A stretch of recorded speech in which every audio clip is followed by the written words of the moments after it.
Il n'est pas trop tard pour regretter ses péchés passés. Prenez Marc et amenez-le ici, car son ministère est important pour moi. 2 Timothée 4 verset 11. Shalom, amis bien-aimés du Seigneur Jésus-Christ. Le contexte de notre lecture d'aujourd'hui est que Jean-Marc avait commencé un voyage missionnaire avec Paul et Barnabas, mais lorsqu'il entra en Asie mineure, il les quitta et retourna à son lieu d'origine. Acte 13 verset 13, chapitre 15 verset 38.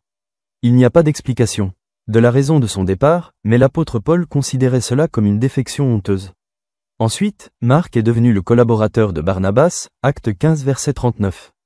Nous ne connaissons pas les détails, ce qui est sûr c'est que Marc a changé et s'est réconcilié avec Paul, Colossiens 4 versets 10 et 11.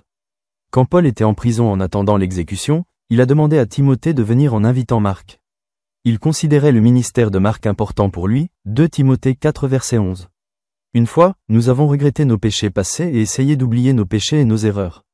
J'invite Monsieur Christian Suarto d'Internet Solutions, un seul, à accompagner la belle famille de l'époque, Kessia, Batra Kassi pour transmettre les éloges suivants: servir, servir plus véritablement, servir, servir plus véritablement, Dieu m'a servi en premier, servir, servir plus véritablement, aime plus vraiment, aime plus vraiment, Dieu m'a aimé le premier, aime plus vraiment, pardonne plus vraiment, pardonne plus vraiment, Dieu me pardonne d'abord, pardonnez plus vraiment. La chose importante à retenir est que nous ne pouvons pas changer le passé. Cependant, nous pouvons tirer des leçons des erreurs et des péchés du passé. Et avec l'aide de la grâce de Dieu, nous pouvons utiliser ces expériences pour améliorer notre avenir. C'est ce qu'a fait John Mark. Lorsque nous rapportons tous nos péchés et nos erreurs à Dieu et recherchons son aide, nous pouvons devenir de meilleures personnes aujourd'hui et demain. Nous n'avons traversé l'année 2025 que depuis 5 jours, cela signifie que nous y serons encore pour les 360 prochains jours.